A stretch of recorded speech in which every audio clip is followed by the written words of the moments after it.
नमस्कार साथियों। देश की राजधानी दिल्ली में एक बहुत बड़ा धमाका हुआ है। संभवतः आप न्यूज़ चैनल्स के माध्यम से इसको सुन चुके होंगे और अगर अभी तक नहीं सुना है तो घटना कुछ इस प्रकार से है कि देश की राजधानी लाल किले की प्राचीर जहां से प्रधानमंत्री जो है देश को संबोधित करते हैं, वहां से महज 300 मीटर की दूरी पर जो है 300 एक कार ब्लास्ट हुआ है जिसमें 11 लोगों के मारे जाने की खबर है। विभिन्न मीडिया चैनलों पर अलग अलग डाटा जो है वो प्रसारित किया जा रहा है।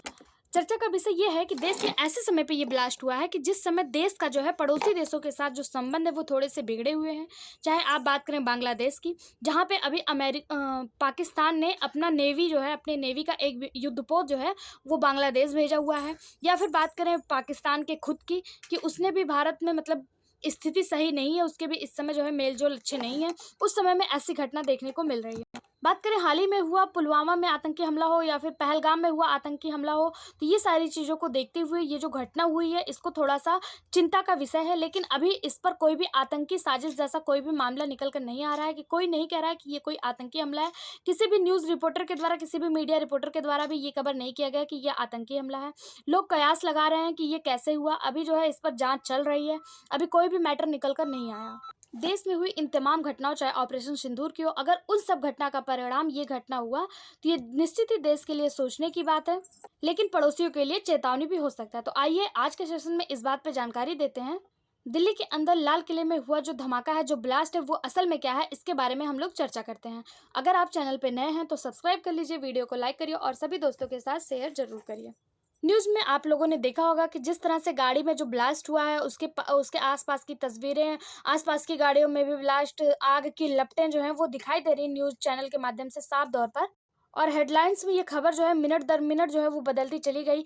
कब खबर आया कि 2 लोग मरे, कोई फिर खबर आया 7 से 8 लोग जो है मृत्यु हुई, फिर उसके बाद खबर आया 11 लोग जो है उनकी डेथ हुई। अभी जो है ये रिपोर्ट 11 लोगों पर आकर रुकी हुई है कि इस घटना के अंदर 11 लोगों की जो है वो मृत्यु हुई है। ये घटना हमारे देश की राजधानी दिल्ली में जो लाल किला है वहाँ के बिल्कुल नज़दीक देखी जा रही है, इसलिए इस घटना पे बहुत ज़्यादा विवाद, बहुत ज़्यादा मतलब असमंजस की स्थिति देखने को मिल रहा है। कहा जा रहा है कि शाम को 6:52 के आसपास जो है फोर्ट मेट्रो स्टेशन जो है, कोर्ट मेट्रो स्टेशन दिल्ली का, वहाँ में चलती कार में जो है वो धमाका होता है गेट नंबर 1 के पास।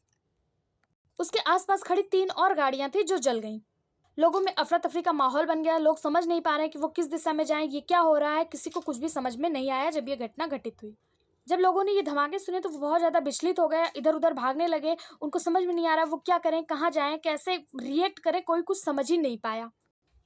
अब बड़ा सवाल यहाँ पे ये बनता है, लोग पैनिक तो हुए धमाके को सुन के, लेकिन बड़ा सवाल जो यहाँ पे ये बनता है कि ये जो धमाका हुआ, क्या इस धमाके के पीछे कोई आतंकी थे? या ये ऑटोमैटिक ही मतलब अपने आप से कोई दुर्घटना हुई है? तो आपको बता दें, जब से ये घटना हुई है तब से अभी तक लेके अभी जब आप इसको सुन रहे हैं, ये जो न्यूज़ आप सुन रहे हैं, अभी तक ये न्यूज़ बनाने से पहले अभी तक किसी भी आतंकी समूह की जानकारी नहीं दी गई है। कहीं भी नाम निकल कर नहीं आया है कि ये कोई आतंकी घटना थी या फिर ऑटोमैटिक हुआ है। इस पर जाँच चल रही है। एनएसए ने खुद बोला है, हमारे जो एनएसए हैं डोभाल जी, उन्होंने खुद कहा है जो है कि इस पर जो है जाँच की जा रही है, जाँच की जाएगी और बहुत अच्छे से जाँच की जाएगी। अगर और हमारे देश के जो प्रधानमंत्री हैं, उन्होंने भूटान में जाके ये सूचना स्पष्ट कर दी है कि अगर इसके पीछे किसी आतंकी समूह का नाम निकल कर आता है तो उनको बख्शा नहीं जाएगा, चाहे वो किसी भी कोई भी हो, ठीक है? अभी तक भारत सरकार की तरफ से इसे जो है आतंकी हमला रिपोर्ट नहीं किया गया है और ना ही किसी आतंकी समूह ने इस बात को एक्सेप्ट किया है कि उन्होंने इस कार्य को किया है। अभी किसी भी मीडिया रिपोर्ट में ये बात निकल के नहीं आई है कि देश की जो सुरक्षा एजेंसी हैं उन्होंने इसे आतंकी हमला करार दिया हो। हर न्यूज़ में, हर जगह, हर टीवी चैनल पे आपको ब्लास्ट लिखा हुआ दिखाई देगा, कहीं भी आतंकी हमला दिखाई नहीं दिया जा रहा है, नहीं दे रहा है। अभी इस पर कोई भी रिपोर्ट निकल कर नहीं आई है। अभी ब्लास्ट कैसे हुआ है इसकी जो है जांच करने के लिए तमाम टीमें जो हैं वो जुट चुकी हैं। अपने स्तर पर जांच एजेंसी जो है वो अपना कार्य कर रही है। चश्मदीदों से बयान ले रही है कि उस समय जो वहाँ पे मौजूद थे, जो बचे हैं, जो सेफ है, उनसे बयान लिया जा रहा है। घायलों को एडमिट करा दिया गया, जो लोग जिनकी मृत्यु हो गई है इस दुर्घटना में, उनके परिवार वालों को संतोषजनक मतलब क्या ही कह सकते हैं, उनको भगवान सहने की क्षमता दे। जो वहाँ से बच के निकले हैं उन लोगों का बयान आया है, जो लोग लाइव इस चीज़ को अपनी आँखों से देखे हैं, उन लोग का कहना है कि उन्होंने कभी अपने जीवन में इतना भयानक धमाका जो है नहीं देखा है। जिन्होंने इस तरह के दृश्य देखे वो खुद विचलित हो गए हैं। लोगों का बयान है कि ये बहुत ही भयानक स्थिति थी। लोगों के जिस्म के टुकड़े इधर-उधर पड़े हुए दिखाई दिए और वो टुकड़े देखकर और लोगों के बयान से पता चलता है कि ये धमाका बहुत तेज़ था, ठीक है? लाल किले के पास मेट्रो स्टेशन के पास चलती हुई कार में ये जो ब्लास्ट हुआ, लाल किले से 300 मीटर दूर पे ही हुआ है, 300 मीटर दूर पे ही हुआ है, जहाँ पे लाल किला, जहाँ पे हमारे देश के जो प्रधानमंत्री हैं वो खड़े होकर स्पीच देते हैं, हमारे देश के राष्ट्रपति, जो हमारे जितने देश के बड़े बड़े लोग हैं वो वहां पे जाते हैं। ऐसे 300 मीटर की दूरी पे ये धमाका होना, इस रास्ते को अगर आप शॉर्टकट के माध्यम से निकालते हैं, अगर शॉर्ट रास्ता निकालते हैं, तो जहाँ पे प्रधानमंत्री खड़े होकर देश को संबोधित करते हैं वहां से मात्र 150 मीटर की दूरी है।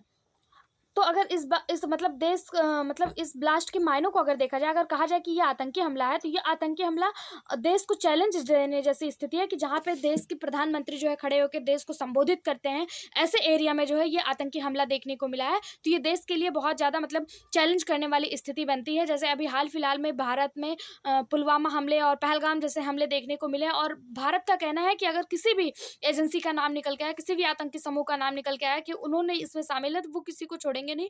हमारे देश के एनएसए द्वारा ये कह दिया गया है। बाकी जिनकी मृत्यु हुई है उनको हमारी तरफ से भगवान उनको हिम्मत दे, और जो जो लोग हॉस्पिटल में एडमिट हैं वो जल्द ही स्वस्थ होकर अपने परिवार के पास वापस लौटें। और क्या ही कह सकते हैं इस घटना पर। जैसे ही कोई अपडेट होती है आपके लिए लेकर जरूर आएंगे। चैनल को सब्सक्राइब कर लीजिए, वीडियो को लाइक करिए और कमेंट बॉक्स में अपनी राय जरूर बताइएगा। Thank you.